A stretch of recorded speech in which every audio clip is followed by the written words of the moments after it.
പെണ്ണ് പെണ്ണിനെയും ആണ് ആണിനെയും പ്രാപിച്ച് സന്തുഷ്ടരാകുന്ന ഒരു കാലം വരും സ്വഹാബത്തെ. സ്വഹാബത്തിന് ആശ്ചര്യം. സുബ്ഹാനല്ലാഹ്, അല്ലാഹു അക്ബർ. അള്ളാഹുവിന്റെ ഹബീബേ, ഖുർആൻ ഒരു വിഭാഗത്തിന്റെ ചരിത്രം പറഞ്ഞു തന്നു. അത് ആയിരക്കണക്കിന് വർഷം മുമ്പ് ജീവിച്ച ജനവിഭാഗമാണ്. ഇനിയും അങ്ങനെ ഒരു ജനം ഈ ഉമ്മത്തിൽ വരുമോ നബിയെ? അവർക്ക് ആശ്ചര്യവും ആശങ്കയും. വരുമോ നബിയെ? പ്രവാചകർ പറഞ്ഞു, വരും.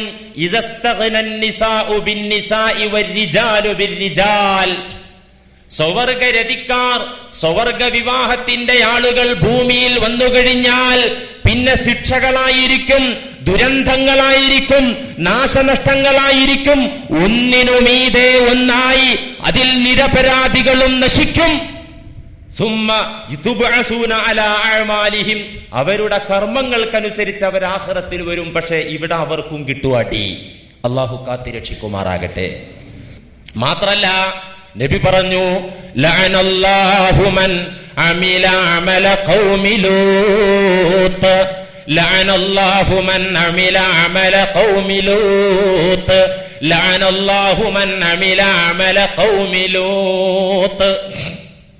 മുൻകാല പ്രവാചകനായ ലൂത്ത് നബി അലൈഹിസ്സലാമിന്റെ ജനതയുടെ പ്രവൃത്തി ചെയ്യുന്ന ആളുകളെ അല്ലാഹു ശപിച്ചിരിക്കുന്നു, അല്ലാഹു ശപിച്ചിരിക്കുന്നു.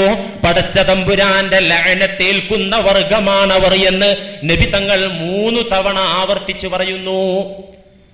ലോകത്താകെ ഇത് ഇന്ന് വ്യാപിച്ചു കൊണ്ടിരിക്കുന്നു. നിയമാംഗീകാരം പല രാജ്യങ്ങളും അതിന് നൽകിയിരിക്കുന്നു. കഴിഞ്ഞയാഴ്ച പറഞ്ഞല്ലോ, ഈ ജനവിഭാഗത്തിന് പരിശുദ്ധ ഖുർആൻ നൽകുന്ന താക്കീതെന്താ? ഇത്തരത്തിലുള്ള വൃത്തികേടുകളുമായി ജീവിക്കുന്ന ധിക്കാരികളോട് അള്ളാഹുവിന്റെ വാക്കെന്താ? ഖുർആനിന്റെ മുന്നറിയിപ്പെന്താ? സൂറത്ത് ഹൂദിലൂടെ അള്ളാഹു കനത്ത താക്കീതാണ് വിശ്വാസികളെപ്പോലും ഓർമ്മപ്പെടുത്താൻ വേണ്ടി. സൂറത്ത് ഹൂദിൽ സ്വവർഗ വിവാഹക്കാർക്കും രതിക്കാർക്കും താക്കീത് നൽകുന്നെങ്കിൽ സത്യവിശ്വാസികളായ നമുക്കെന്താ അതിലുള്ളത്? നമുക്കെന്താ അതിന് കാര്യം? അള്ളാഹു അവരെ പേടിപ്പെടുത്തുകയും അവർക്ക് ലഭിക്കാനിരിക്കുന്ന ശിക്ഷ വിശദീകരിക്കുകയും ചെയ്യുമ്പോ നമ്മൾ ആ പ്രവർത്തിയിട്ടില്ലല്ലോ, അതുമായി ബന്ധപ്പെട്ടിട്ടില്ലല്ലോ, നമുക്കെന്താ അതില്?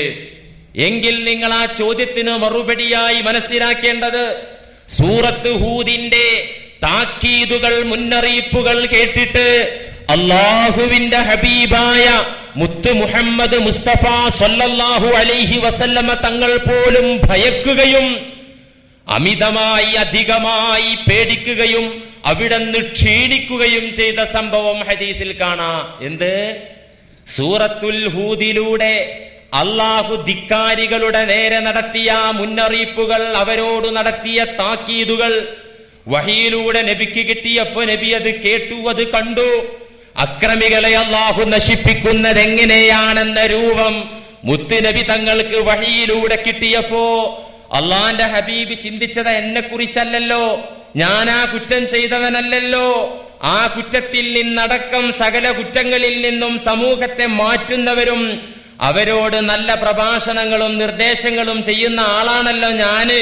അതുകൊണ്ട് എനിക്കാ താക്കീതിലൊന്നും ഒന്നുമില്ല എന്നല്ല നബി വിചാരിച്ചത്. നബി ആ താക്കീത് കേട്ട് പഠിച്ച് മനസ്സിലാക്കിയിട്ട് നബി തങ്ങൾ വല്ലാതെ ഭയന്നു, ക്ഷീണിച്ചു. ഹദീസിൽ കാണാം, മഹാനായ അബൂബക്കർ അസ്സിദ്ദീഖുൽ അക്ബർ റളിയല്ലാഹു അൻഹു, സ്വഹാബത്തിന്റെ കൂട്ടത്തിലെ ഒന്നാമൻ, ഒരിക്കൽ മുത്ത് നബിയുടെ മുഖത്ത് നോക്കി ചോദിച്ചു, യാ ഹബീബല്ലാഹ്, നബിയേ, അങ്ങേക്ക് വല്ലാത്ത ഒരു ക്ഷീണം ബാധിച്ചതായി ഞാൻ കാണുന്നല്ലോ. അങ്ങയുടെ യുവത്വവും ഊർജവും പ്രസരിപ്പും പെട്ടെന്ന് നശിച്ചതുപോലെ എനിക്ക് തോന്നുന്നല്ലോ നബിയേ. അങ്ങയുടെ മുഖത്തെന്തോ ഒരു ക്ഷീണം, യുവത്വം നഷ്ടപ്പെട്ട് അങ്ങ് പെട്ടെന്ന് വൃദ്ധനായതുപോലെ നബിയേ. എന്തേ അങ്ങേക്കു പറ്റിയത്? എന്തേ അങ്ങേക്ക് ബാധിച്ച ക്ഷീണം? സിദ്ദീഖ് റളിയല്ലാഹു അൻഹു നബിയുടെ മുഖത്ത് നോക്കി ചോദിച്ചപ്പോ നബി തങ്ങൾ സിദ്ദീഖിനോട് പറഞ്ഞ മറുപടി, ശയ്യബത്നി ഹൂദുൻ വഅഖവാതുഹാ. സിദ്ദീഖേ, പെട്ടെന്ന് എന്റെ യുവത്വം പോയി എന്ന് താങ്കൾ പറഞ്ഞല്ലോ. ഒരു വയസ്സനെ പോലെ, വൃദ്ധനെ പോലെ എന്നെ കാണുന്നു എന്ന് സിദ്ദീഖ് നോക്കിയിട്ട് പറയുന്നുണ്ടല്ലോ, എന്റെ മുഖത്ത് നോക്കിയിട്ട്. സിദ്ദീഖേ, പെട്ടെന്ന് എന്നെ വൃദ്ധനാക്കാനുണ്ടായ കാരണം, എന്നിലുള്ള ഊർജവും പ്രസരിപ്പും നഷ്ടപ്പെടാനുണ്ടായ കാരണം, ശയ്യബത്തിനീ ഹൂദുൻ വഅഖവാതുഹാ. ഹൂദ് സൂറത്തിലെ താക്കീതുകളാണ് എന്റെ മുടിയൊക്കെ നിരപ്പിച്ച് കളഞ്ഞത്. മനസ്സിലായില്ല? സൂറത്തുൽ ഹൂദ് അവതരിച്ചു കിട്ടിയപ്പോ, അള്ളാഹുവിന്റെ താക്കീതുകൾ ഞാൻ ഗ്രഹിച്ചപ്പോ ഞാൻ വൃദ്ധനായിപ്പോയി സിദ്ദീഖേ. എന്റെ ഊർജവും പ്രസരിപ്പും നഷ്ടപ്പെട്ടു പോയി സിദ്ദീഖേ. അള്ളാഹുവിന്റെ അദാബ് ഓർത്തിട്ട് ഈ മുഹമ്മദിന്റെ ശക്തിയൊക്കെ ക്ഷയിച്ചു പോയി എന്ന് ഖാല റസൂലുള്ളാഹി. അള്ളാന്റെ ഹബീബ് വരെ ക്ഷീണിച്ചെങ്കില് സത്യവിശ്വാസികളായ നമ്മള് ഇത്തരം താക്കീതുകൾ കേട്ടിട്ട് മനസ്സിലാക്കിയിട്ട് അള്ളാഹുവിങ്കൽ അഭയം തേടൽ നിർബന്ധമാണ്, ഫർളാണ് നമുക്കൊക്കെ. എന്താണ്, ഏത് രീതിയിലാണ് സൂറത്ത് ഹൂദിലൂടെ ധിക്കാരികളുടെ നേരെ അള്ളാഹു നടത്തിയ മുന്നറിയിപ്പുകളും താക്കീതുകളും എങ്ങനെയാണ്? മഹാനായ ഖലീലുല്ലാഹി ഇബ്രാഹിം നബി അലൈഹിസ്സലാമിന്റെ സഹോദര പുത്രനായിരുന്നു ലൂത്ത് നബി അലൈഹിസ്സലാം. ആ പ്രവാചകന്റെ ജനതയിലാണ് ഈ ദുഷിച്ച പ്രവർത്തനം വ്യാപിച്ചത്. ആണ് ആണിനെയും പെണ്ണ് പെണ്ണിനെയും പ്രാപിച്ച് സന്തുഷ്ടനാകുന്ന സ്വഭാവം, ആ വൃത്തികെട്ട സ്വഭാവം വ്യാപിച്ചത് ലൂത്ത് നബി അലൈഹിസ്സലാമിന്റെ ഖൗമിലാണ്. മഹാനായ ആ പ്രവാചകന്റെ താക്കീതുകൾ ആ ജനത പുച്ഛിച്ചു തള്ളി. ഉടനെ അള്ളാഹു ആ ജനതയെ തകർക്കാൻ, ഭൂമുഖത്ത് നിന്ന് ഉന്മൂലനം ചെയ്യാൻ, ആ സമൂഹത്തെ വേരോടെ പിഴുതെറിയാൻ അള്ളാഹു മലക്കുകളെ നിയോഗിക്കുകയാണ്. നേരെ അള്ളാഹുവിങ്കൽ നിന്ന് വരുന്ന പട്ടാളക്കാരായ മലക്കുകൾ ലൂത്ത് നബി അലൈഹിസ്സലാമിന്റെ ജനതയിലേക്ക് അവരെ തകർക്കാൻ നേരെ പോവുകയല്ല ചെയ്യുന്നത്. പിന്നെയോ, വഴിയിൽ ഇബ്രാഹിം നബിയെ കണ്ടിട്ടാ പോകുന്നത്. ഇബ്രാഹിം നബി അലൈഹിസ്സലാം ജീവിച്ചിരിക്കുന്ന കാലമാണ്. ഇബ്രാഹിം നബിയെ കണ്ടിട്ട് ഈ ശിക്ഷാ നടപടിയെ കുറിച്ച് ചർച്ച നടത്തിയിട്ട് ഇബ്രാഹിം നബി അലൈഹിസ്സലാമിന് സന്തോഷ വാർത്ത അറിയിച്ചിട്ട്, സന്താന സൗഭാഗ്യത്തെ കുറിച്ചുള്ള സുവാർത്ത അറിയിച്ചിട്ട്, ഇസ്ഹാഖ് നബി അലൈഹിസ്സലാമിന്റെ ജനനത്തെ കുറിച്ച് സന്തോഷ വാർത്ത. ആദ്യം ഹാജറിലൂടെ ഇസ്മായിൽ എന്ന കുഞ്ഞുണ്ടായി, ദീർഘനാള് പ്രാർത്ഥിച്ചതിന്റെ ഫലമായി. അപ്പോഴൊക്കെ സാറാ ബീവി നിത്യനിരാശയോടെ കണ്ണുനീരുമായി സങ്കടവുമായി കഴിച്ചുകൂട്ടുകയായിരുന്നു. ഹാജർ എന്ന അടിമപ്പെണ്ണിലൂടെ കുഞ്ഞുണ്ടായപ്പോ യഥാർത്ഥ ഭാര്യയായ ഹസ്രത്ത് ഇബ്രാഹിം നബി അലൈഹിസ്സലാമിന്റെ പ്രിയതമയായ സാറാ ബീവിക്ക് വലിയ സങ്കടം. അപ്പോ ആ സാറാ ബീവിയിലൂടെ ഇസ്ഹാഖ് വമിൻ വറാഇ ഇസ്ഹാഖ യഅഖൂബ് ഖുർആൻ പറഞ്ഞു അലൈഹിമസ്സലാം. ഈ രണ്ട് പുത്രന്മാർ, പൗത്രനെ അടക്കം സന്തോഷ വാർത്ത അറിയിക്കാൻ വേണ്ടിയും മലക്കുകൾ നേരെ വന്നത്, ആദ്യമായി വന്നത് ഇബ്രാഹിം നബി അലൈഹിസ്സലാമിന്റെ വീട്ടിലേക്കാണ്. ഖുർആൻ ആ സംഭവം പറയുന്നുണ്ട്. ഇതൊക്കെ അള്ളാഹു A to Z വിശദമായി നമുക്ക് പറഞ്ഞു തന്നേക്കാണ്. നമ്മളിതൊക്കെ മരിച്ചു കൊടുത്ത് ഓതുക മാത്രമേ ചെയ്യാറുള്ളൂ. നമ്മളിതൊന്നും ഇതിന്റെ ആശയമോ ഈ ചരിത്രത്തിന്റെ പാഠമോ ഉൾക്കൊള്ളാൻ നമുക്ക് പറ്റുന്നില്ല, അല്ലേ? അല്ലെ, ഈ കമ്പനിയിൽ ഒരു അന്നാമ് സൂറത്ത് ഓതുക, കുഴപ്പമില്ല, നല്ലതന്നെ. കമ്പനിയിൽ അൻആമോ ഫാത്തിഹയോ ഒക്കെ ഓതിക്കോ, അതുകൊണ്ടൊന്നും ഒരു കുഴപ്പമില്ല. പക്ഷെ അങ്ങനെ നിങ്ങളെ ബിസിനസ്സിന് വിജയം കിട്ടാനും അവിടെ ഒരു വർക്കത്ത് കിട്ടാനും മാത്രമല്ല ഖുർആൻ നിന്റെ നെഞ്ചകത്തെ വെളിച്ചമുള്ളതാക്കാൻ, നിന്റെ ഹൃദയഭൂമിയെ പ്രഭാപൂരിതമാക്കാനാണ് ഖുർആൻ പ്രഥമമായി നമ്മൾ ഉപയോഗപ്പെടുത്തേണ്ടത്. ഈ ചരിത്രത്തിന്റെയൊക്കെ സന്ദേശം പഠിക്കാനാണ് ഈ ചരിത്രമൊക്കെ റബ്ബുൽ ഇസ്സത്ത് നമുക്ക് മുമ്പാകെ അവതരിപ്പിച്ചു തന്നത്. വലഖദ് ജാഅത് റുസുലുനാ ഇബ്രാഹീമ ബിൽ ബുശ്റാ ഖാലൂ സലാമാ ഖാല സലാം. സൂറത്ത് ഹൂദിന്റെ 69-ാമത്തെ ആയത്ത്. വലഖദ് ജാഅത് റുസുലുനാ ഇബ്രാഹീമ ബിൽ ബുശ്റാ. നിശ്ചയമായിട്ടും നമ്മുടെ ദൂതന്മാരായ മലക്കുകൾ ഇബ്രാഹീമിനെ സന്ദർശിച്ച സമയം അങ്ങനെ ഒരു സംഭവമുണ്ടായി. എന്തുമായിട്ടാണ് ഇബ്രാഹീമിന്റെ ചാരത്തേക്ക് നമ്മുടെ ദൂതന്മാരായ മലക്കുകൾ കടന്നു ചെന്നത്? ബിൽ ബുശ്റാ, സന്തോഷ വാർത്തയും കൊണ്ടാണ് മലക്കുകൾ ഇബ്രാഹീമിന്റെ വീട്ടിലേക്ക് കടന്നു ചെന്നത്. ഖാലൂ സലാമാ ഖാല സലാം. മലക്കുകൾ ഇബ്രാഹിം നബി അലൈഹി സ്വലാമിന്റെ വീട്ടിലേക്ക് കയറി ചെന്നിട്ട് സലാമാ, സലാം പറഞ്ഞു. ഖാല സലാം, ഇബ്രാഹിം നബി അലൈഹി സ്വലാം പ്രത്യഭിവാദ്യമായ സലാം അടക്കുകയും ചെയ്തു. അല്ലാഹ് പറയുന്നു തുടർന്ന്, അതിഥികളായി മനുഷ്യരൂപത്തിൽ ഇബ്രാഹീമിന്റെ ഭവനത്തിലേക്ക് കടന്നു ചെന്ന മലക്കുകൾ, ഇബ്രാഹിം നബിക്കറിയില്ല ഇത് മലക്കുകളാണെന്ന്. മനുഷ്യരൂപത്തിലാണ്. മലക്കുകൾ അങ്ങനെയാണല്ലോ, നല്ല ഏതു രൂപവും സ്വീകരിക്കാൻ അള്ളാഹു കഴിവ് കൊടുത്ത, നൂറുകൊണ്ട് വെളിച്ചത്താൽ പടക്കപ്പെട്ട ഉത്തമ സൃഷ്ടികളാണ് മാലാഖമാർ. സുന്ദരന്മാരായ കുമാരന്മാരുടെ രൂപത്തിലാണ് കടന്നു വന്നത്. ഫമാ ലബിസ അൻ ജാഅ ബിഇജ്ലിൻ ഹനീദ്. താമസിച്ചില്ല. സലാം അടക്കിയിട്ട് പിന്നെ നിങ്ങൾ എവിടുന്നാ, നിങ്ങൾ ഏത് വിരുന്നേരാ, നിങ്ങൾ എപ്പോഴാ ഒന്ന് പോയി കിട്ടുക, ഇതൊന്നല്ല. എന്താ ആഗമനോദ്ദേശ്യം, വന്ന കാര്യം എന്താ എന്നൊന്നല്ല. മഹാനായ നമ്മുടെ വിശ്വാസത്തിന്റെ പിതാവായ, ഈമാനിന്റെ പിതാവായ ഇബ്രാഹിം നബി അലൈഹി സ്വലാം ചോദിച്ചത്. അവർ സലാം പറഞ്ഞു, സലാം അടക്കി. ഫമാ ലബിസ, പിന്നെ താമസിച്ചില്ല. ഇത് ഹദീസല്ലോ, തഫ്സീറല്ല, ഖുർആന. ഫമാ ലബിസ, സലാം അടക്കി പിന്നെ നോക്കി നിന്നില്ല, ഒട്ടും താമസിച്ചില്ല. അൻജാ ബിഇജ്ലിൻ ഹനീദ്, പാകം ചെയ്ത ഒരു പശുക്കിടാവിനെ സൽക്കരിക്കാൻ വേണ്ടി അവരുടെ മുന്നിൽ കൊണ്ടുവന്ന് വെച്ചുകൊടുത്തു. വളരെ പെട്ടെന്നൊരു പശുക്കിടാവിനെ അറുത്തിട്ട് അതിനെ വേവിച്ചിട്ട് പാകം ചെയ്തിട്ട് ഈ അതിഥികളുടെ മുന്നിൽ കൊണ്ടുവന്ന് വെച്ചുകൊടുത്തു. അതിഥികളെ സൽക്കരിക്കൽ മില്ലത്തു ഇബ്രാഹിം അലൈഹിസ്സലാം. ആ പാതയാണ്. എത്രത്തോളം ഇബ്രാഹിം നബി അലൈഹിസ്സലാമിന്റെ പരിപാവനമായ ജീവിത ചരിത്രത്തിൽ കാണാം. ആ വഴിയിലേക്കല്ലേ മുത്തുനബിയും നമ്മളെ ക്ഷണിച്ചത്.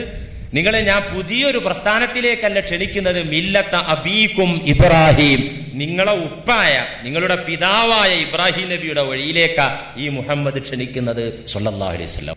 അവിടുത്തെ ജീവിത ചരിത്രത്തിൽ കാണാം, കാന ഇബ്രാഹിമു അലൈഹിസ്സലാം ഇദാ അറാദ അൻ യഅകുല, എന്തെങ്കിലും ഭക്ഷണം കഴിക്കാൻ ഉദ്ദേശിച്ചാൽ, വീട്ടിൽ കൂടെ കഴിക്കാൻ ആരെയും കിട്ടാതെ വന്നാൽ, അതിഥികളായി ആരും കൂടെയില്ലെങ്കിൽ ഒറ്റക്കവിടുന്ന് കഴിക്കാറുണ്ടായിരുന്നില്ല. എന്ത്? ഭക്ഷണം കഴിക്കാൻ നേരായി വിശന്നിട്ട് ഭക്ഷണമൊക്കെ എടുത്ത് വിളമ്പി വെച്ചാൽ ഒറ്റക്ക് ഭക്ഷണം കഴിക്കാൻ പ്രയാസം. ഖറജ മിൻ മൻസിലിഹി മൈലൻ ഔ മൈലൈൻ, കൂടെ ആരും ഇരിക്കാൻ, കൂടെ ഫുഡ് കഴിക്കാൻ ആരും ഇരിക്കാൻ കിട്ടിയില്ലെങ്കിൽ വീട്ടിൽ നിന്ന് ഇറങ്ങിയിട്ട് 1 മൈലും 2 മൈലും നടന്നു നോക്കും. യൽതമിസു മൻ യതഗദാ മഅഹു, കൂടെ ആരെങ്കിലും കഴിക്കാൻ അന്വേഷിച്ചിട്ട്, ആരെങ്കിലും ഒന്ന് ഒപ്പം ഭക്ഷണം കഴിക്കാൻ കിട്ടിയിരുന്നെങ്കിൽ. ഇത് തേടി അന്വേഷിച്ച് 1 2 മൈലുകൾ താണ്ടുമായിരുന്നു. ഇതൊരു പതിവാണ്, ഒറ്റക്കിരുന്ന് ഭക്ഷണം കഴിക്കുന്നത്. ഇബ്രാഹിം നബി അലൈഹിസ്സലാമിന് ഇഷ്ടമുണ്ടായിരുന്നില്ല. വകാന യുക്ന അബുല്ലീഫാൻ, ഇബ്രാഹിം നബിക്ക് ഒരു ടൈറ്റൽ നെയിം ഉണ്ടായിരുന്നു, ഒരു സ്ഥാനപ്പേര്. എന്താണ്? അബുല്ലീഫാൻ, അതിഥികളുടെ പിതാവ്. നബി സല്ലല്ലാഹു അലൈഹി വസല്ലം തങ്ങൾ അതിഥി സൽക്കാരത്തെ കുറിച്ച് പറഞ്ഞ ഒരൊറ്റ ഹദീസ് പഠിച്ചാൽ മതി, കൂടുതലൊന്നും വേണ്ട. ബുഖാരി ഉദ്ധരിച്ച ഹദീസ്, മൻ കാന യുഅ്മിനു ബില്ലാഹി വൽ യൗമിൽ ആഖിർ, അല്ലാഹുവിലും അന്ത്യദിനത്തിലും വിശ്വസിക്കുന്നവരാണ് നിങ്ങളെങ്കിൽ ഫൽയുക്രിം ലൈഫഹു, അതിഥികളെ മാനിക്കന്നെ വേണം. നിങ്ങൾക്ക് മരിച്ചു പോണ, അള്ളാന്റെ മുന്നിലേക്ക് പോണ, അന്ത്യദിനുണ്ട്, അള്ളണ്ട് എന്നൊക്കെ വിശ്വാസം ഉണ്ടോ? ഉണ്ടെങ്കിൽ നിങ്ങൾ ഈ പറയുന്ന നിയമം പാലിക്കണം, ഈ നിബന്ധന മാനിക്കണം. എന്താണ് ആ നിയമം? ഫൽയുക്രിം ലൈഫഹു, അതിഥികളെ മാനിക്കണം. ഫമാ ലബിസ അൻ ജാഅ ബിഇജ്ലിൻ ഹനീദ്, ഉടനെ തന്നെ പാകം ചെയ്ത പശുക്കിടാവിനെ വീട്ടിലേക്ക് വന്ന അതിഥികളുടെ മുന്നിൽ വെച്ചു കൊടുത്തു. വെച്ചു കൊടുത്തപ്പോ എന്താ സംഭവം? അല്ലാഹ് പറയാ, فلما رأى أيديهم لا تصل إليه نكرهم وأوجس منهم خيفة قالوا لا تخف إنا أرسلنا إلى قوم لوط. ഈ ഭക്ഷണം റെഡിയാക്കി മുന്നിൽ വെച്ചു കൊടുത്തിട്ട് ഇബ്രാഹിം നബി അലൈഹി സ്വലാം അങ്ങനെ ചെന്ന് നിന്ന് നോക്കുകയാണ്. സാധാരണ കൈയെടുക്കാൻ പറഞ്ഞ അതിഥികൾ വന്നാൽ പിന്നെ കഴിക്കുമല്ലോ. വിരുന്നുകാർ ആ ഭാഗം മൈൻഡ് ചെയ്യുന്നില്ല, അത് ശ്രദ്ധിക്കുന്നേ ഇല്ല. അവരുടെ കൈകൾ ഈ തളികയിലേക്ക് ഭക്ഷണത്തിലേക്ക് നീളുന്നില്ല എന്ന് കണ്ടപ്പോ, അവരാ ഭാഗം ശ്രദ്ധിക്കുന്നില്ല എന്ന് ഇബ്രാഹിം നബി കണ്ടപ്പോ നക്കിറഹും അവരുടെ കാര്യത്തിൽ സംശയം തോന്നി. ഉള്ളിൽ എന്തോ ഒരു പേടി തോന്നി. പഠിച്ചോനെ, ഇത് എന്താ ഇത് സംഭവം? ഭക്ഷണം കഴിക്കാത്തൊരു വിഭാഗവും മനുഷ്യരില്. ഉടനെ അവർ പറഞ്ഞു, ഖാലൂ ലാ തഖഫ്. ഹസ്രത്ത് ഇബ്രാഹിം അലൈഹിസ്സലാമിന്റെ ആശങ്കയും സംശയവും ഭയവും കണ്ടപ്പോ അതിഥികളായി വന്ന ദൂതന്മാർ പറഞ്ഞു, ലാ തഖഫ്, പേടിക്കണ്ട ഇബ്രാഹിമേ, ഇന്നാ ഉർസിൽനാ ഇലാ ഖൗമി ലൂത്ത്, ഞങ്ങൾ മനുഷ്യരല്ല കേട്ടോ, ലൂത്തിന്റെ ജനതയിലേക്ക് ആ ധിക്കാരികളായ വർഗത്തെ നശിപ്പിക്കാൻ അല്ലാഹു ഞങ്ങളെ അയച്ച മലക്കുകളാകുന്നു ഞങ്ങൾ. ലൂത്ത് ജനതയെ തകർക്കാൻ അള്ള നിയോഗിച്ച മലക്കുകളാണ് ഞങ്ങൾ തിന്നൂല, ഞങ്ങൾക്ക് ഭക്ഷണം വേണ്ട, അതുകൊണ്ട് പേടിക്കണ്ട കേട്ടോ ഇബ്രാഹിമേ എന്ന്. അങ്ങനെ പേടിയൊക്കെ പോയി. ഇബ്രാഹിം നബി അലൈഹി സ്വലാമിന് പിന്നെ പേടി തോന്നിയില്ല. ഖുർആൻ പറയാൻ, فَلَمَّا ذَهَبَ عَنْ إِبْرَاهِيمَ الرَّوْعُ وَجَاءَتْهُ الْبُشْرَى يُجَادِلُنَا فِي قَوْمِ لُوطٍ إِنَّ إِبْرَاهِيمَ لَحَلِيمٌ أَوَّاهٌ مُنِيبٌ. ഇബ്രാഹീമിന്റെ പേടിയൊക്കെ പോയി, മലക്കുകളാണെന്ന് തിരിച്ചറിഞ്ഞു. വജാഅത്തുൽ ബുശ്റ, സന്താന സൗഭാഗ്യ സുവാർത്ത കിട്ടിയപ്പോ യുജാദിലുനാ ഫീ ഖൗമി ലൂത്ത്. അല്ലാഹു പറയാൻ, മലക്കുകൾ പറഞ്ഞല്ലോ, ഞങ്ങളെ നിങ്ങളുടെ സഹോദരപുത്രനായ ലൂത്ത് ഉണ്ടല്ലോ കുറച്ച് അകലെ, ആ ലൂത്തിന്റെ ജനതയെ തകർക്കാൻ അള്ള വിട്ട മലക്കുകളാണ് ഞങ്ങളെന്ന് പറഞ്ഞപ്പോ പേടിയൊക്കെ മാറിയപ്പോ ആദ്യം ഇബ്രാഹിം ചെയ്തത് യുജാദിലുനാ ഫീ ഖൗമി ലൂത്ത്, ലൂത്തിന്റെ ജനതയുടെ കാര്യത്തിൽ ഇബ്രാഹിം നമ്മളോട് തർക്കിച്ചു. അള്ള പറയാൻ, എന്താ തർക്കിച്ചത്? അല്ലാഹുവേ, അവരെത്ര അധികം തെമ്മാടികളാണെങ്കിലും തോന്യാസികളാണെങ്കിലും മ്ലേച്ഛമായ പ്രവർത്തനങ്ങളുമായി ജീവിക്കുന്നവരാണെങ്കിലും തമ്പുരാനെ, അവരുടെ കൂട്ടത്തിൽ ചുരുങ്ങിയ ആളുകളെങ്കിലും നല്ലവരുണ്ടെങ്കിൽ നാഥാ, ആ നന്മയെ നിനക്ക് വളർത്താൻ സാധിക്കില്ലേ? അവരുടെ ആ ധിക്കാരികളെ മാറ്റാൻ നിനക്ക് പറ്റില്ലേ തമ്പുരാനെ? അതുകൊണ്ട് ആ ജനതയെ നീ തകർക്കരുത്, അവരെ നീ നശിപ്പിക്കരുത് നാഥാ. ഇവരെ തകർക്കാൻ വന്ന മലക്കുകളോട് തർക്കിച്ചു. അള്ള പറയാണ്, അത് നമ്മളോടുള്ള തർക്കമായിരുന്നു. തർക്കം എന്ന് പറഞ്ഞാൽ എന്താ? ഈ ജനതയുടെ കാര്യത്തിലുള്ള അതിനുള്ള കാരണം അള്ളാഹു തന്നെ പറയുന്നു. ഏത്? ലൂത്ത് ജനതയെ നശിപ്പിക്കരുത്, അവരെ അദാബാക്കരുത്, അവരെ ഭൂമിയിൽ നിന്ന് തകർത്ത് കളയരുത് പടച്ചോനെ. ഇബ്രാഹിം നമ്മളോട് തർക്കിച്ചു പറഞ്ഞു. എന്തേ കാര്യം? ഇന്ന ഇബ്രാഹിമ ലഹലീമുൻ അവ്വാഹും മുനീബ്. നിശ്ചയം ഇബ്രാഹിം ക്ഷമാശീലനും ദയാലുവും നന്നായി ഖേദിച്ചു മടങ്ങുന്നവരുമാകുന്നു. വല്ലാത്ത ക്ഷമയുള്ള, വല്ലാത്ത ദയയുള്ള, നന്നായി പശ്ചാത്തപിച്ച് മടങ്ങുന്ന ഒരു ദാസനാണ് ഇബ്രാഹിം. അതുകൊണ്ട് തന്നെ ആ ജനതയുടെ കാര്യത്തിൽ ഖേദിച്ചു മടങ്ങാനും ആ ജനതയെ നന്മയിലേക്ക് നയിക്കാനുമാണ് നമ്മളോട് തർക്കിച്ചത്. പക്ഷേ قالوا يا إبراهيم أعرض عن هذا قد جاء أمر ربك വഇന്നഹും ആതീഹിം അദാബുൻ ഗൈറു മർദൂദ്.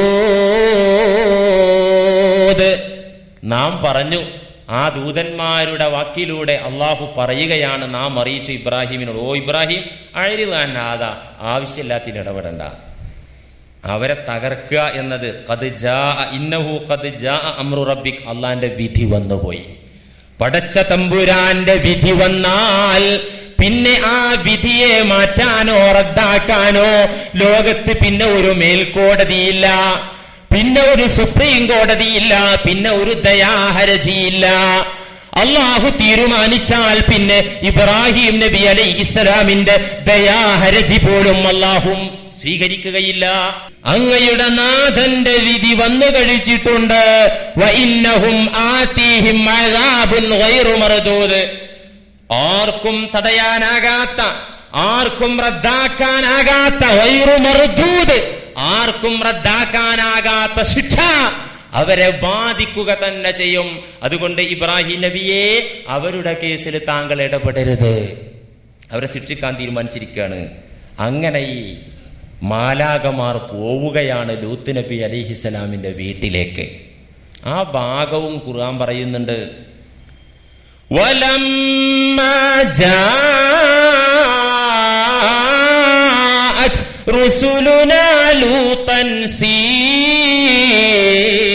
ബിഹിം വളാഖ ബിഹിം ദർആ വഖാല ഹാദാ യൗമുൻ നസീബ്. ഇബ്രാഹിം നബി അലൈഹിസ്സലാമായിട്ട് ഈ സംഭവമൊക്കെ സംസാരിച്ചു. മക്കളുടെ കാര്യത്തിലുള്ള സന്തോഷ വാർത്ത അറിയിച്ചിട്ട് നേരെ ഈ മലക്കുകൾ ലൂത്ത് നബി അലൈഹിസ്സലാമിന്റെ വീട്ടിലേക്ക് കയറി ചെല്ലാണ്. കയറി ചെന്നപ്പോ ബിഹിം വളാഖ ബിഹിം ദർആ.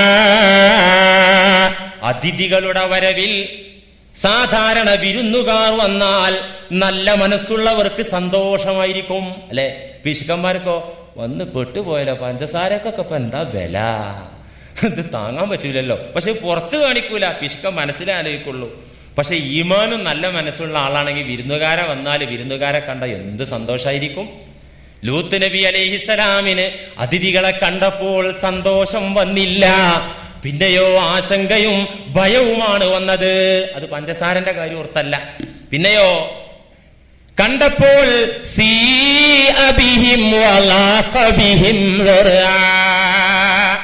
അവരെ കണ്ടപ്പോ ലൂത്തിന്റെ മനസ്സ് പിടച്ചു, മനസ്സിൽ വല്ലാത്ത ബേജാറ് വന്നു, മനസ്സിൽ വല്ലാത്ത ആശങ്കയും ഭയപ്പാടും വന്നു. എന്തുകൊണ്ട്? സ്വന്തം ജനതയുടെ ധാർമ്മിക അധപതനത്തെക്കുറിച്ച് നല്ല ബോധമുള്ള ആളായിരുന്നു ലൂത്ത് നബി അലൈഹിസ്സലാം. അവർക്ക് ആണുങ്ങളെ കിട്ടിയാൽ മതി. ഈ വിരുന്നുകാരാണെങ്കിലോ ആ ജനതയെ അല്ലാഹു സുബ്ഹാനഹു വ തആല ലൂത്ത് ജനതയിലേക്ക് ഈ മലക്കുകളെ വിട്ടത് സാധാരണ സുന്ദരന്മാരായ ബാലന്മാരെ കണ്ടാൽ വെറുതെ വിടാത്ത, കേറിപ്പിടിച്ച് അവരുടെ ലൈംഗിക വികാരത്തിന്റെ ശമനത്തിനുള്ള യന്ത്രമാക്കാൻ പുരുഷ ബാലന്മാരെ, സുന്ദരന്മാരെ ഉപയോഗപ്പെടുത്തുന്ന ആ ജനതയിലേക്ക് മലക്കുകൾ കേറിച്ചെന്നത് സുന്ദര കുമാരന്മാരുടെ രൂപത്തിലായിരുന്നു. ഇതങ്ങട്ട് കണ്ടപ്പോ ലൂത്ത് നബി അലൈഹിസ്സലാമിന്റെ മനസ്സ് പടച്ചു, വല്ലാത്ത ബേജാറ്, വല്ലാത്ത ഭയം. ആരൊക്കെയിരുന്നു ഈ മലക്കുകള്? തഫ്സീറിൽ കാണാ, അൻ ഇബ്നി അബ്ബാസ് റളിയല്ലാഹു അൻഹുമാ കാനൂ സലാസത്തൻ, 3 മലക്കുകളായിരുന്നു. ജിബ്രീലു വ ഇസ്രാഫീലു വ മീകായിലു അലൈഹിമുസ്സലാം, ഈ 3 മലക്കുകളായിരുന്നു സുന്ദര കുമാരന്മാരുടെ രൂപത്തിൽ കയറി ചെന്നത്. കണ്ടപ്പോ വല്ലാത്ത പേടി. പടച്ചോനെ, എന്റെ അതിഥികളായി വന്ന ഇവരെ നാട്ടുകാർ വെറുതെ വിടൂലല്ലോ റബ്ബേ, ഞാൻ കുടുങ്ങോലോ, ഇപ്പൊ നാണം കിടുവല്ലോ, ഇതാ പേടി. فجاء قومه يهرعون إليه ومن قبل كانوا يعملون السيئات قال يا قوم هؤلاء بناتي هن أطهر لكم فاتقوا الله ولا تخزوني في ضيفي അലൈസ മിൻകും റജുലുർ റശീദ്. താമസിച്ചില്ല, ഈ 3 മലക്കുകൾ ഇങ്ങ് കയറി വന്ന് സുന്ദര ബാലന്മാരുടെ രൂപത്തിൽ വീട്ടിലെത്തിയപ്പോ സൽക്കരിക്കുന്ന മനസ്സൊന്നും ഉണ്ടായില്ല. കാരണം എന്താ? ഈ പേടി. ഉടനെ തന്നെ ഈ വിവരം മണത്തറിഞ്ഞ ധിക്കാരികളായ ജനത ലൂത്തിന്റെ വീട്ടുവാതിൽക്കലെത്തി. സുബ്ഹാനല്ലാഹ്, ആ ജനത അപ്പോഴെ തന്നെ അത് മണത്തറിഞ്ഞിട്ട് ലൂത്ത് നബി അലൈഹി ഇസ്ലാമിന്റെ വീടിന്റെ കവാടത്തിങ്കൽ വന്ന് നിന്നു. വമിൻ ഖബ്ലു കാനൂ യഅമലൂന സയ്യിആത്ത്. ഇവര് മുമ്പേ തെമ്മാടികളാണ്, ഖുർആൻ പറയുന്നു. ഇവര് വന്നു നിൽക്കുന്ന കാഴ്ച മഹാനായ ആ പ്രവാചകൻ ലൂത്ത് നബി അലൈഹിസ്സലാം കണ്ടപ്പോ, യാ ഖൗമി, എന്റെ ജനമേ, ഹാഉലാഇ ബനാതി, ഇതൊക്കെ എന്റെ പെൺകുട്ടികളാണ്. എന്റെ പെൺകുട്ടികൾ ഈ നാട്ടിൽ ഇഷ്ടം പോലെ ഉണ്ടല്ലോ. ഹുന്ന അത്ഹറു ലക്കും, അവരെ വിവാഹം കഴിച്ച് സംശുദ്ധ ജീവിതം നയിച്ചോളൂ. ഹുന്ന അത്ഹറു ലക്കും, ആ പെൺകുട്ടികളാണ് നിങ്ങൾക്ക് ശുദ്ധരായിട്ടുള്ളവർ. അതുകൊണ്ട് ആ പെൺകുട്ടികളെ നിങ്ങൾ വേളി കഴിക്കുക, അവരിലൂടെ വൈകാരിക ശമനം നടത്തുക. ഹുന്ന അത്ഹറു ലക്കും ഫത്തഖുല്ലാഹ വലാ തുഖ്സൂനി ഫീ ളൈഫി. എന്റെ ജനമേ, എന്റെ പെൺകുട്ടികൾ ഈ നാട്ടിൽ ഇഷ്ടം പോലെ ഉണ്ട് എന്ന് വെച്ചാൽ ലൂത്ത് നബി അലൈഹി സ്വലാമിന് ഒരുപാട് പെൺകുട്ടികൾ ഉണ്ടായിരുന്നു എന്നല്ല അതിനർത്ഥം. കുല്ലു നബിയിൻ അബൂ ഉമ്മത്തിഹി, എല്ലാ നബിയും ആ ഉമ്മത്തിലെ ആത്മീയ പിതാവാണ്. എന്ത്? എല്ലാ നബിയും ആ ജനതയുടെ ആത്മീയ പിതാവാണ്. ഈ ബോഡിക്കൊരു പിതാവുണ്ട്. ഈ ഇരിക്കുന്ന നിങ്ങളുടെയൊക്കെ ഒരു ശരീരത്തിനൊരു മാതാവും പിതാവും ഉണ്ട്. നബീസ ഉമ്മ മാതാവ്, അന്തു ആജി പിതാവ്. ഇത് ഈ ബോഡിയുടെ പിതാവാണ്. ഈ ബോഡിയുടെ പിതാവാണ് ആത്മീയ പിതാവ്.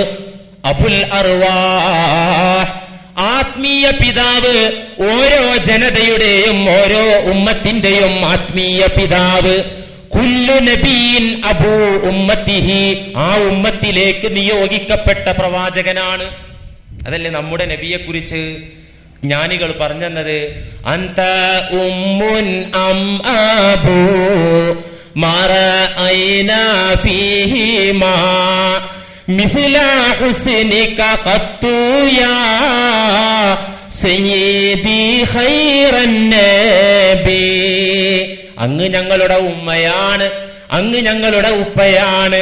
അല്ല, ഉമ്മയിലും ഉപ്പയിലും കാണാത്ത സ്നേഹവും വാത്സല്യവും താല്പര്യവും പ്രത്യേകതയും സൗന്ദര്യവും നബിയെ അങ്ങയിൽ ഞങ്ങൾക്ക് കാണാനാകുന്നുണ്ട്. ഇത് ഖുർആന്റെ ഭാഷയാണ്. ഖുർആനാ പറഞ്ഞത്, അന്നബിയു ഔലാ ബിൽ മുഅ്മിനീന മിൻ അൻഫുസിഹിം. എനിക്ക് എന്നോട് താല്പര്യം ഉണ്ടല്ലോ അല്ലേ?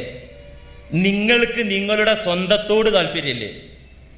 നിങ്ങൾക്ക് നിങ്ങളുടെ സ്വന്തത്തോട് പ്രതിബദ്ധതല്ലേ? ഞാൻ എന്റെ കാര്യം നോക്കിയിട്ടല്ലേ ഞാൻ എന്റെ കെട്ടിയോളെ, എന്റെ ചോരയിൽ നിന്ന് ജനിച്ച എന്റെ കുഞ്ഞുങ്ങളെ കാര്യം ഞാൻ നോക്കുള്ളൂ അല്ലേ? അങ്ങനെയല്ലേ നോക്കുള്ളൂ? എനിക്കെന്നോട് കടമുണ്ട്, എനിക്കെന്നോട് എന്തുണ്ട്? അറ്റാച്ച്മെന്റ് ഉണ്ട്. എനിക്കെന്നോട് എന്തുണ്ട്? ഒരുപാട് പ്രത്യേകതകളുണ്ട്, താല്പര്യമുണ്ട് എനിക്കെന്നോട്. എനിക്കെന്നോടുള്ളതിനേക്കാൾ, എനിക്കെന്റെ കാര്യത്തില് എന്നോടുള്ള താല്പര്യത്തെക്കാൾ ആ നബിക്ക് എന്നോട് താല്പര്യമുണ്ട്. മനസ്സിലായില്ല? ഒരു മുഅ്മിനായ മനുഷ്യന് അവന്റെ സ്വന്തത്തോടുള്ളതിനേക്കാൾ ബന്ധം ആ നബിയോടായിരിക്കുമെന്ന് പരിശുദ്ധ ഖുർആൻ. നിങ്ങൾക്ക് നിങ്ങളോടുള്ളതിനേക്കാൾ കടപ്പാട് ആ നബിയോടുണ്ട്. എന്തേ കാര്യം? ആ നബിക്ക് നിങ്ങൾക്ക് നിങ്ങളുടെ കാര്യത്തെക്കാൾ നബിക്ക് നിങ്ങളുടെ കാര്യത്തിൽ താല്പര്യമുണ്ട്. ഞാൻ എൻ്റെ കാര്യത്തിന് എത്ര പരിഗണന ഞാൻ എൻ്റെ സ്വന്തം കാര്യത്തിന് എടുക്കുന്നുണ്ട്, ഇതിലേറെ മുത്ത് നബി എൻ്റെ കാര്യത്തിൽ ഇടപെടുന്നു. അപ്പൊ ഞാൻ എന്തു വേണം? എൻ്റെ സ്വന്തം കാര്യത്തെക്കാൾ ആ നബിയുടെ കാര്യത്തിന് ഞാൻ പ്രാമുഖ്യം നൽകണം എന്നതാണ് ഖുർആൻ പഠിപ്പിക്കുന്നത്. നമ്മുടെ വേറൊരു വിഷയമാണത്. ഏതായാലും മഹാനായ ലൂത്ത് നബി അലൈഹി സ്വലാം പറഞ്ഞത്, നാട്ടുകാരെ, എന്റെ പെൺകുട്ടികളാണ് ഈ നാട്ടിലുള്ളത്. എന്റെ ഭാര്യയ്ക്ക് പറഞ്ഞത് എന്നുള്ള അർത്ഥത്തിലല്ല. എന്റെ പെൺകുട്ടികൾ, അവരെ വിവാഹം കഴിച്ച് ശുദ്ധ ജീവിതം നയിച്ചോളൂ. ഫത്തഖുല്ലാഹ്, നിങ്ങൾ അല്ലാഹുവിനെ ഭയന്നുകൊള്ളുക. വലാ തുഖ്സൂനി ഫീ ളൈഫി, എന്റെ വീട്ടിലേക്ക് കടന്നു വന്ന അതിഥികളെ കേറിപ്പിടിച്ച് നിങ്ങൾ എന്നെ നാണം കെടുത്തരുത്, നിങ്ങൾ എന്നെ അപമാനിക്കരുത്. അലൈസ മിൻകും റജുലുർ റശീദ്, നിങ്ങളെ കൂട്ടത്തിൽ ഒരു പക്വതയുള്ള ആളും കൂടി ഇല്ലേ? ഇതെപ്പോഴങ്ങനെ ചോദിക്കുക? ഒരു പറ്റം തെമ്മാടികൾ നമ്മളെ ആക്രമിക്കാൻ വരുമ്പോൾ നമ്മൾ ചോദിക്കും, ഒരാളെങ്കിലും നിങ്ങളിൽ ദയുള്ള ആളില്ലേ? ചോദിക്കൂലേ? ഇതുപോലെ വല്ലാത്ത പ്രയാസത്തിൽ ഈ അതിഥികളായി വന്ന, വിരുന്നുകാരായി വന്ന സുന്ദരകുമാരന്മാരെ സമീപിക്കാൻ നാട്ടുകാർ ഒത്തുകൂടിയപ്പോ ആ കൂട്ടത്തോട് പറഞ്ഞു, നാട്ടിലെമ്പാടും പെൺമക്കളുണ്ട്, അവരെ കല്യാണം കഴിച്ചിട്ട് അള്ളാഹുവിനെ പേടിക്കണം, അതിഥികളെ പിടിച്ചിട്ട് നിങ്ങൾ എന്നെ നാണം കെടുത്തരുത്. അപ്പോൾ അവരെന്താ പറഞ്ഞത്?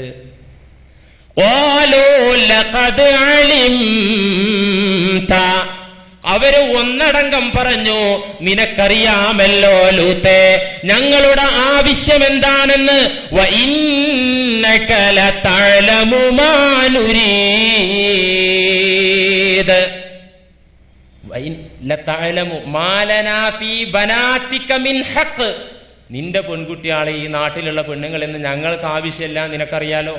വഇന്നക ലതഅലമു മാ നുരീദ്, ഞങ്ങളുടെ ആവശ്യം എന്താന്ന് നിനക്കറിയാലോ. അതുകൊണ്ട് ആ വക ഉപദേശവും കാര്യമൊന്നും ഞങ്ങളോട് പറഞ്ഞിട്ട് കാര്യമില്ല. ഈ സുന്ദരന്മാരെ ഇപ്പൊ ഞങ്ങൾക്ക് വിട്ടുതരണം, മര്യാദക്ക് വിട്ടു തന്നിട്ടില്ലെങ്കിൽ ഞങ്ങൾ കേറി പിടിക്കും എന്നവർ പറഞ്ഞപ്പോ മുഫസ്സിറുകൾ പറയുന്നു അവരെ ഈ വാക്ക്, ഏത് വാക്ക്? ലൂത്തേ നിനക്കറിയാമല്ലോ, മാലനാ ഫീ ബനാതിക മിൻ ഹഖ്, നിന്റെ പെൺകുട്ടികളെ ഞങ്ങൾക്ക് ആവശ്യമില്ല എന്ന്. പിന്നെയോ വഇന്നക ലതഅലമു മാ നുരീദ്, ഞങ്ങൾക്ക് എന്താ ആവശ്യമുള്ളത് നിനക്കറിയാലോ.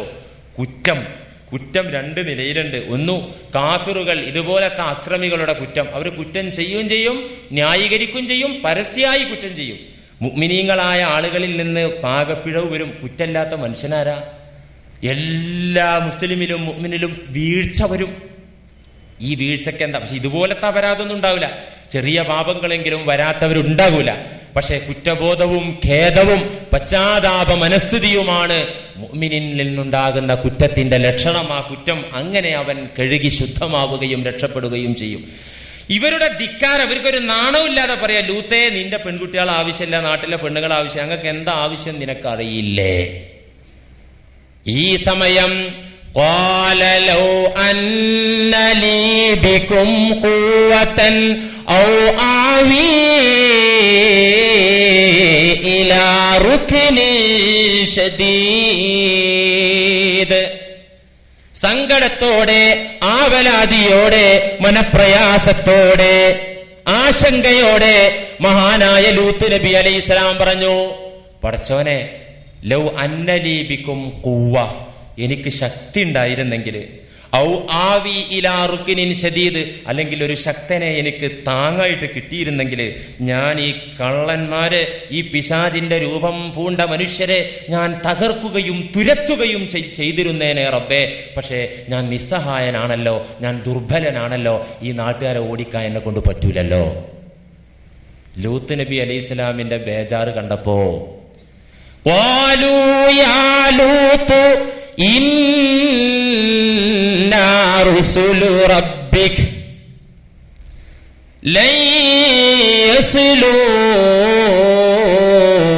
ഇലൈക ഫഅസ്രി ബിഅഹ്ലിക ബിഖത്ഇൻ മിനൽ ലൈൽ വലാ യൽതഫിത് മിൻകും അഹദുൻ ഇല്ലാ ഇംറഅതക وَإِنَّهُ مُصِيبُهَا مَا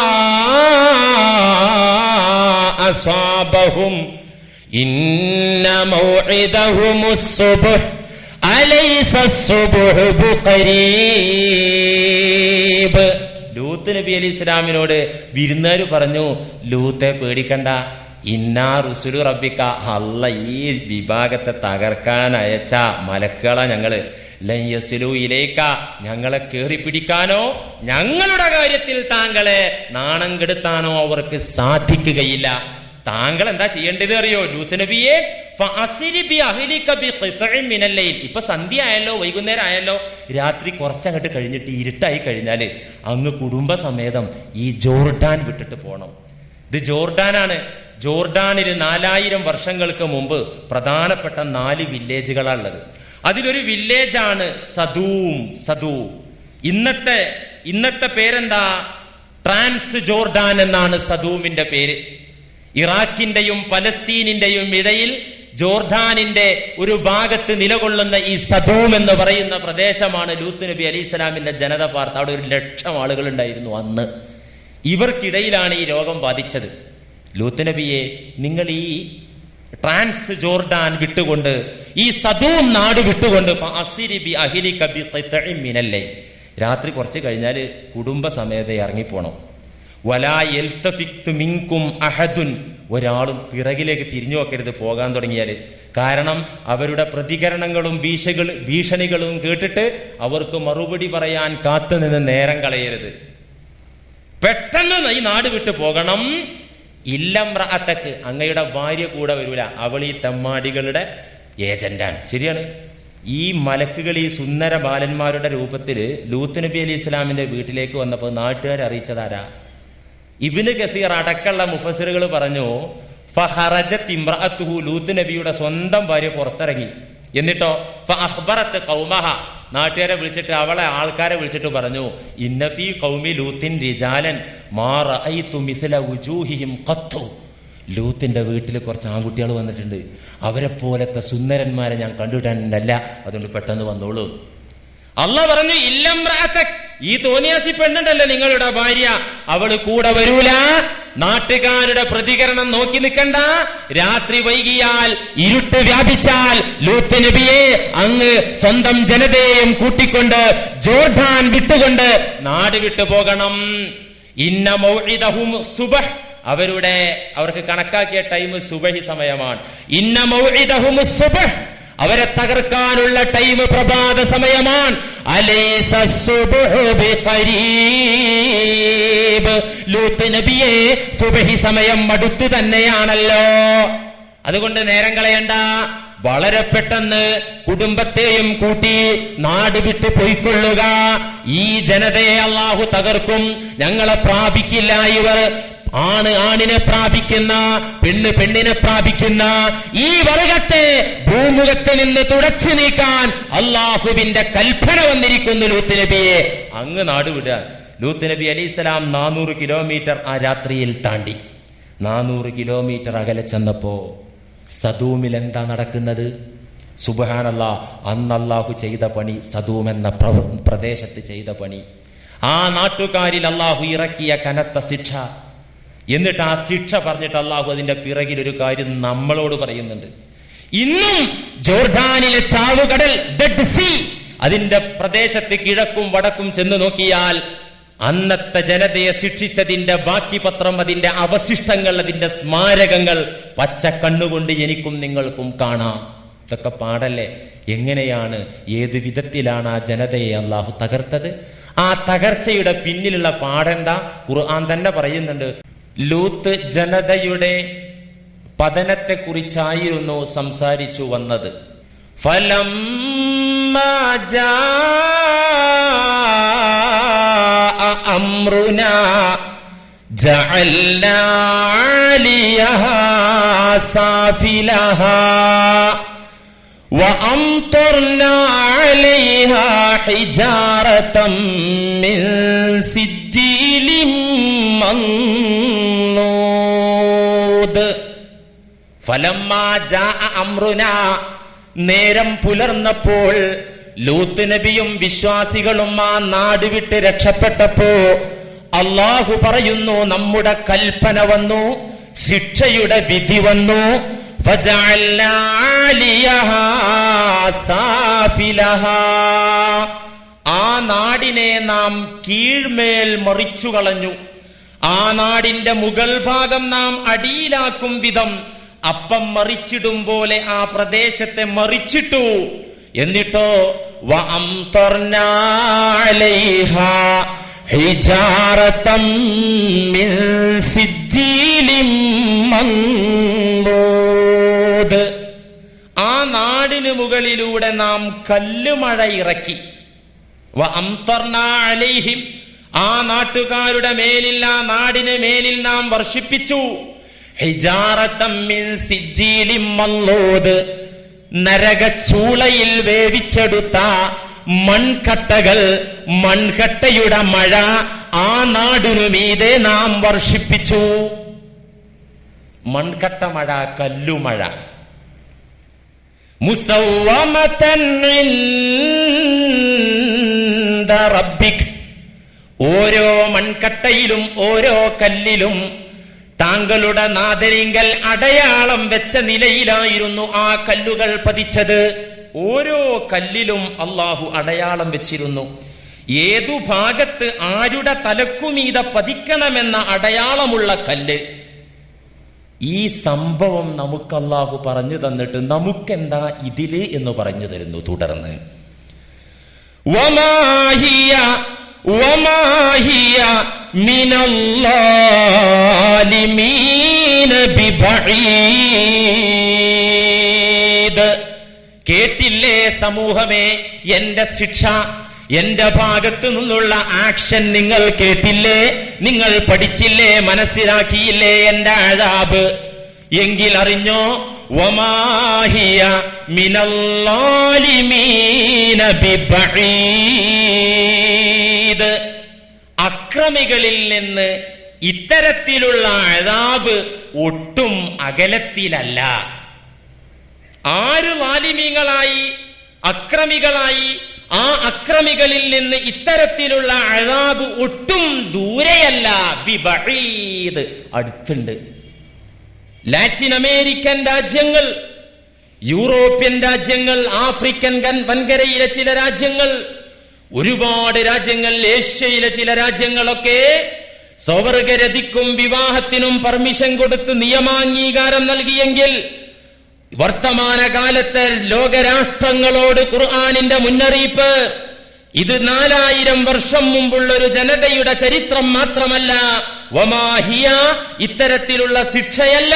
മിനല്ലാലിമീന ബിബഈദ്, അക്രമികളിൽ നിന്ന് അകലെയാണെന്ന് വിചാരിക്കേണ്ട, അടുത്ത് തന്നെ ഉണ്ടാവും. അള്ളാഹു കാത്തിരക്ഷിക്കട്ടെ. അതുകൊണ്ട് കാത്തിരിക്കണം ഇത്തരത്തിലുള്ള ദുരന്തങ്ങൾ. ഇതൊക്കെ പറയുമ്പോ ഇന്നിന്റെ അവസ്ഥ, ശാസ്ത്ര സാങ്കേതിക വൈജ്ഞാനിക മേഖലകളിൽ നാം കണ്ടെത്തിയ സൗകര്യങ്ങൾ, സജ്ജീകരണങ്ങൾ, പക്ഷേ അല്ലാഹുവിന്റെ അദാബ് തടയാൻ ഒരു ശാസ്ത്ര സംവിധാനത്തിനും ഒരു രക്ഷാ കവചത്തിനും സാധിക്കില്ല എന്ന പരമാർത്ഥം നാം മനസ്സിലാക്കണം. ഇനി സ്വവർഗരതിക്കാർക്ക് കൊടുക്കേണ്ട ശിക്ഷ ഇതിലും കനത്ത ശിക്ഷ. വ്യഭിചാരത്തെക്കാൾ കടുത്ത അപരാധമാണ് സ്വവർഗരതി. അതുകൊണ്ട് തന്നെ വ്യഭിചാരികൾക്ക് കൊടുക്കുന്നത് ഏറെ വലിയ ശിക്ഷ, അവരെയും കൊല്ലണമെന്നാണ്. عن جابر بن عبد الله رضي الله عنه قال سمعت رسول الله يقول على المنبر, മിമ്പറിൽ നിന്ന് നബി പറയുന്നത് ഞാൻ കേട്ടു, മൻ അമില അമല ഖൗമി ലൂത്തിൻ ഫഖ്തുലൂഹു, സ്വവർഗരതിക്കാരെ കൊല്ലണം. ഉഖ്തുലുൽ ഫാഇല വൽ മഫ്ഊല ബിഹി, അത് പ്രവർത്തിച്ചവനും പ്രവർത്തനത്തിന് വിധേയനായവനെയും കൊല്ലണം.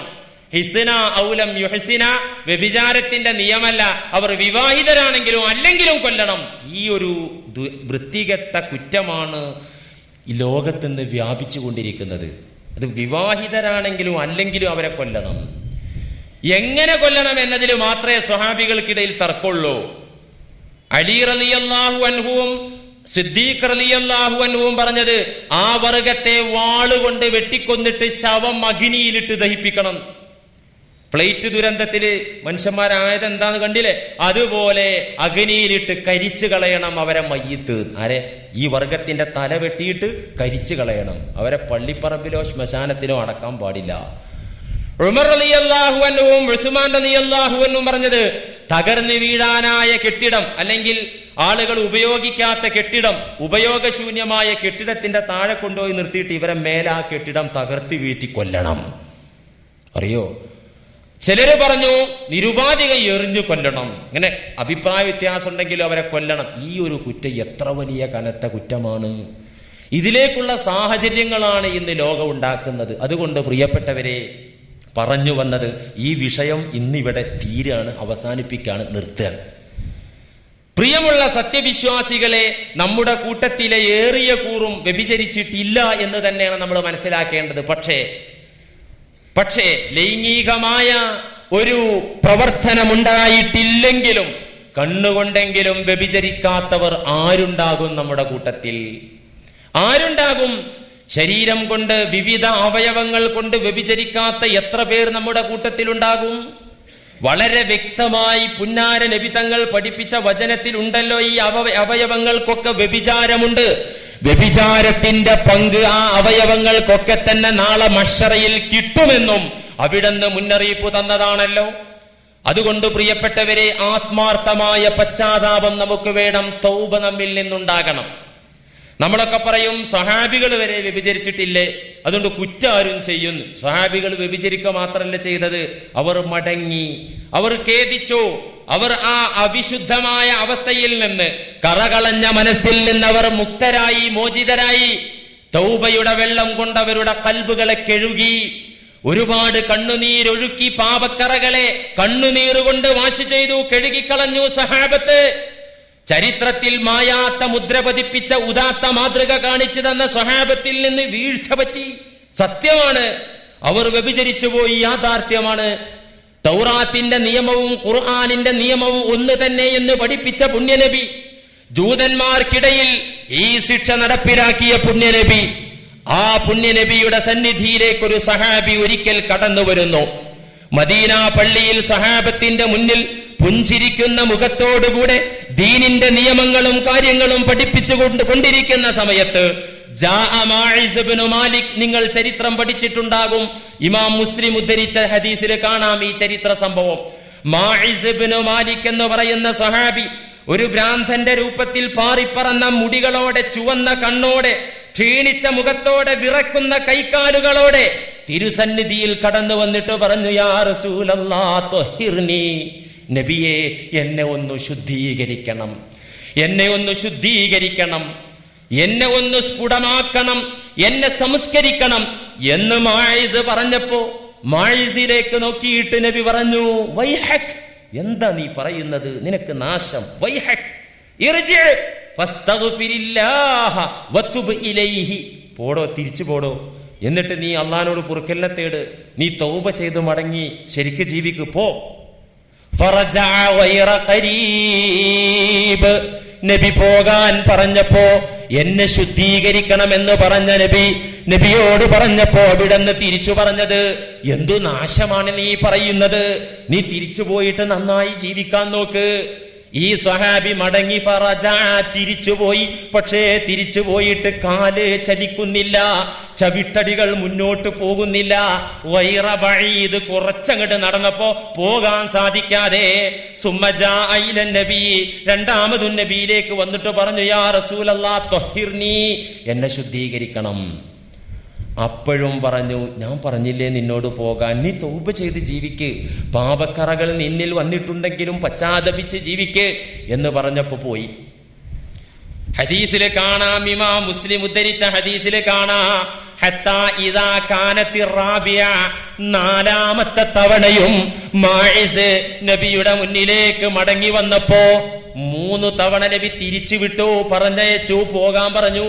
4ാമത്തെ തവണയും കരഞ്ഞുകൊണ്ട്, വിറച്ചുകൊണ്ട്, ഒരു ഭ്രാന്തന്റെ രൂപത്തിൽ കടന്നു വന്ന മാഇസ് പറഞ്ഞു, ത്വഹിർനി, എന്നെ ശുദ്ധീകരിക്കൂ നബിയേ. 4ാമത്തെ തവണ ഇത് പറഞ്ഞപ്പോ നബി തിരിച്ച് മാഇസിനോട് പറഞ്ഞു, ഫീമ ഉത്തഹിറുക, ഏതിൽ നിന്നാ ഞാൻ നിന്നെ ശുദ്ധീകരിക്കേണ്ടത്, ഏതൊരു മാലിന്യത്തിൽ നിന്നാണ് നിന്നെ ഞാൻ കഴുകി വൃത്തിയാക്കി എടുക്കേണ്ടത്? മാഇസ് പറഞ്ഞു, യാ റസൂലല്ലാഹ് മിനസ്സിന, ഞാൻ വ്യഭിചരിച്ചിട്ടുണ്ട് നബിയെ, അതിൽ നിന്നാണ് എന്നെ ശുദ്ധീകരിക്കേണ്ടത് അങ്ങ്. ഇത് കേട്ടപ്പോ വ്യഭിചാരത്തിന്റെ ശിക്ഷ എന്താന്ന് വളരെ ഫേമസ് ആണല്ലോ, വ്യക്താണല്ലോ, ആർക്കും അറിയാത്തതല്ലോ. നബിക്ക് അറിയും, മുന്നിലിരിക്കുന്ന സ്വഹാബത്തിന് അറിയും, ഇത് പറഞ്ഞു വരുന്ന സ്വഹാബിക്കും അറിയും, എല്ലാവർക്കും അറിയും. അപ്പൊ നബി എന്താ പറഞ്ഞത്? അബിഹി ജുനൂൻ, ഇവൻ എന്തേ വട്ടുണ്ടോ?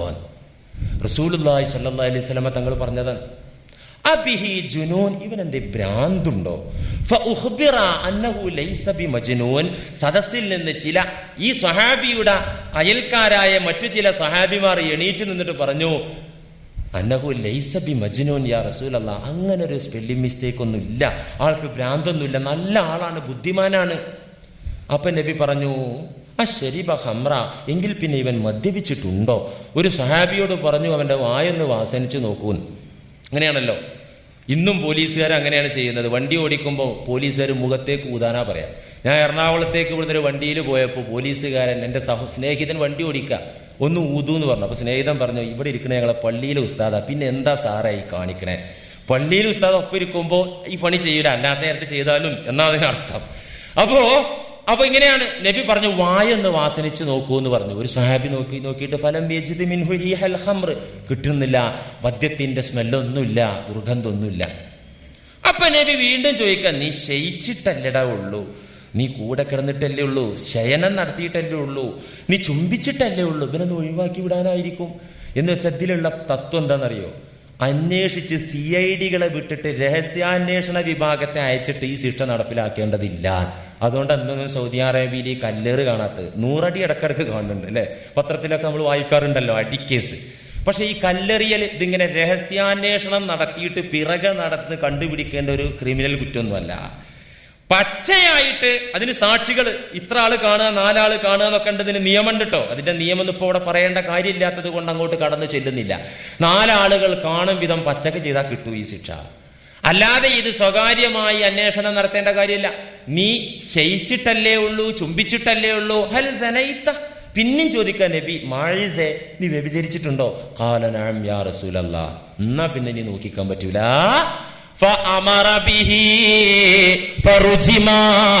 ഉടനെ നബി പ്രഖ്യാപിച്ചു, വിധിച്ചു.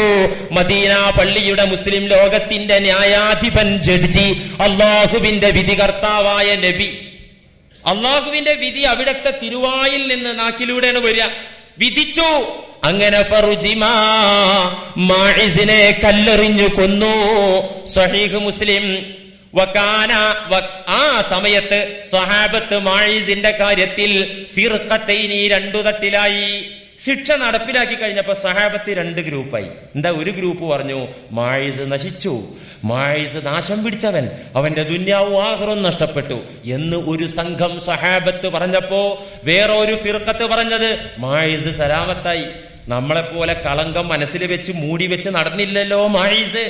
പാരത്രിക ജീവിതത്തെക്കുറിച്ച് ആശങ്കയുള്ള, ഭയമുള്ള, നരകത്തെക്കുറിച്ച് കേട്ടിട്ട് പേടിച്ച മാഇസ്, അത് ആഖിറത്തിലേക്കാ ശിക്ഷ നീട്ടിവെക്കാതെ അവിടെ വെച്ച് കിട്ടിക്കോട്ടെ എന്ന് വിചാരിക്കാതെ പടച്ച തമ്പുരാന്റെ ശിക്ഷ സഹിക്കാൻ പറ്റില്ലെന്ന ഉത്തമ ബോധ്യമുള്ള മാഇസ് നബിയുടെ മുന്നിൽ വന്ന് ഇവിടെ വെച്ച് തന്നെ ആ പാപക്കറകൾ കഴുകിയെടുക്കാൻ ആവശ്യപ്പെട്ടത് മൂലം, നബി കഴുകുകയും ചെയ്തത് മൂലം മാഇസ് സലാമത്തായി എന്ന് ഭൂരിഭാഗം സഹാബത്തും പറഞ്ഞ് 2 ഫിർഖയായി.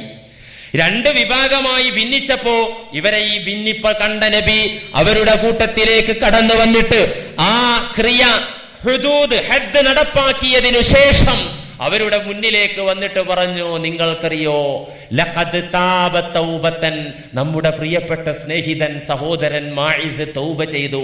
ഏത് തൗബ?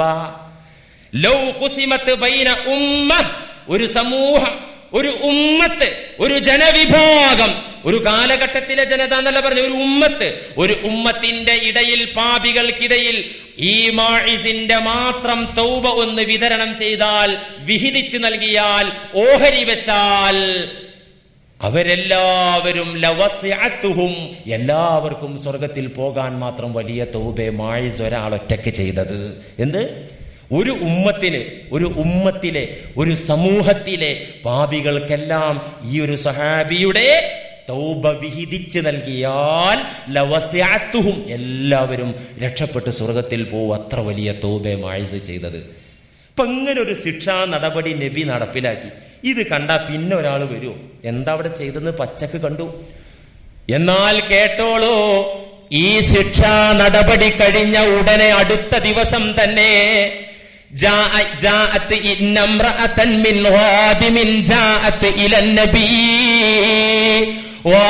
ഗോത്രത്തിൽപ്പെട്ട ഒരു പെണ്ണ് നബിയുടെ മുന്നിലേക്ക് ഓടി വന്നിട്ട് പറഞ്ഞു, യാ റസൂലല്ലാഹ് ഇന്നി ഖദ് ഫജർതു.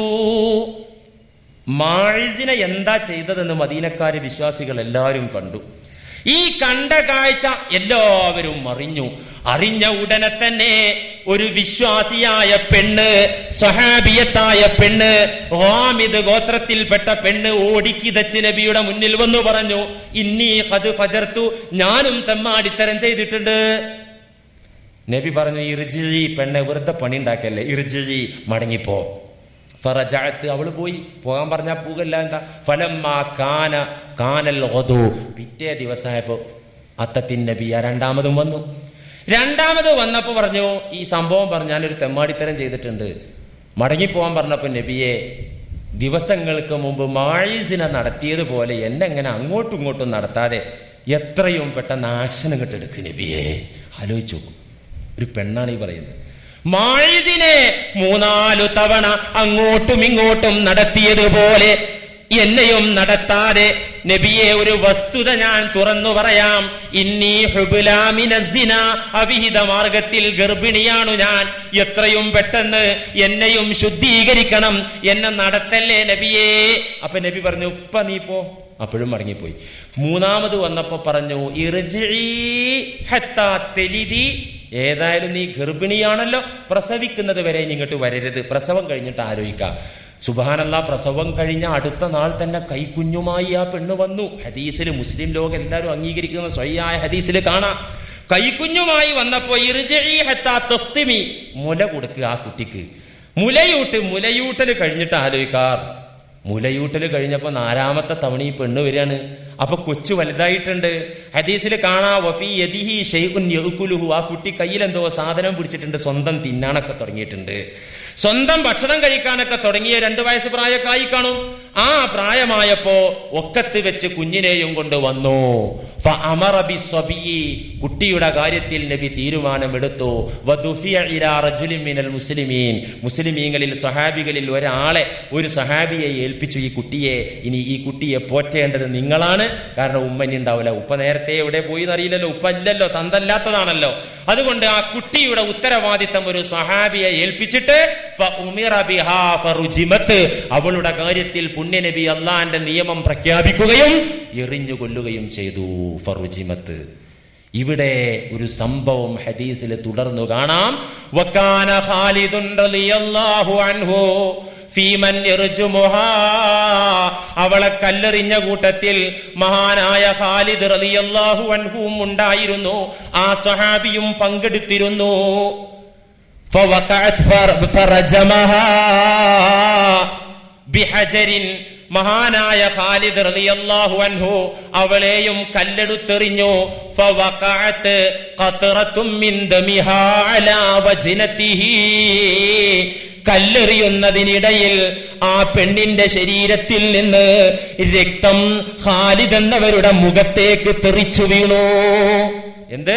ഖാലിദ് റളിയല്ലാഹു അൻഹു അടക്കമുള്ള സ്വഹാബത്ത്. ഇതിന് നിയമമൊക്കെ ഉണ്ട്, പെണ്ണാണെന്നുണ്ടെങ്കിൽ വസ്ത്രമൊക്കെ വരിഞ്ഞു കെട്ടണം, ഏറുകൊണ്ടിട്ട് നഗ്നത വെളിവാകാതെ. ഇതൊക്കെ എന്തിനാ പറയുന്നറിയോ? അത്ര കടുത്ത കുറ്റമാണ് ഈ വ്യഭിചാരം.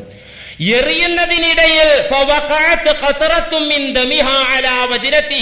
ഖാലിദ് റളിയല്ലാഹു അൻഹുവിന്റെ മുഖത്തേക്ക് ആ പെണ്ണിന്റെ രക്തം തെറിച്ചു വന്നപ്പോ ഫസബ്ബഹ, ഖാലിദ് തെറി വിളിച്ചു, തെമ്മാടി പെണ്ണ് നശിച്ചവള് എന്ന് തെറി വിളിച്ചത് കേട്ടപ്പോ മുത്തുനബി അവിടത്തെ മുഖത്ത് വല്ലാത്ത പ്രയാസമുണ്ട്. ഒരു കുറ്റവാളിയെ ശിക്ഷിക്കുന്നത് നബിക്ക് ഇഷ്ടമൊന്നുമില്ല. അള്ളാഹ് അങ്ങനെ ഒരു നിയമം വെച്ചതെന്താ? ഈ ലോകത്തിന്റെ ക്രമസമാധാനം തകരാതിരിക്കാൻ, ജാരസന്തതികൾ ഇവിടെ പെരുകാതിരിക്കാൻ, ഈ ലോകത്തിന്റെ നിളാമ് തെറ്റാതിരിക്കാൻ വെച്ച ഒരു നിയമമാണ്. അത് നടപ്പിലാക്കുകയാണ്. അപ്പോഴാണ് ആ കുറ്റം ചെയ്ത പെണ്ണിന്റെ ശരീരത്തിൽ നിന്ന് രക്തം ചീറ്റിയത്. രക്തത്തിൽ നിന്ന് അല്പം ഖാലിദിന്റെ മുഖത്ത് വന്ന് പതിച്ചത്. അപ്പോൾ ഫസബ്ബഹ, ആ പെണ്ണിനെ തെറി വിളിക്കുകയാണ്. തെറി വിളിച്ചപ്പോ ഇത് കേട്ട നബി പറഞ്ഞു, യാ ഖാലിദ് മഹ്ലൻ യാ ഖാലിദ്, മഹ്ലൻ യാ ഖാലിദ്, അങ്ങനെ പറയല്ലേ ഖാലിദേ, അങ്ങനെ നീ പറഞ്ഞു പോകരുത് ഖാലിദേ.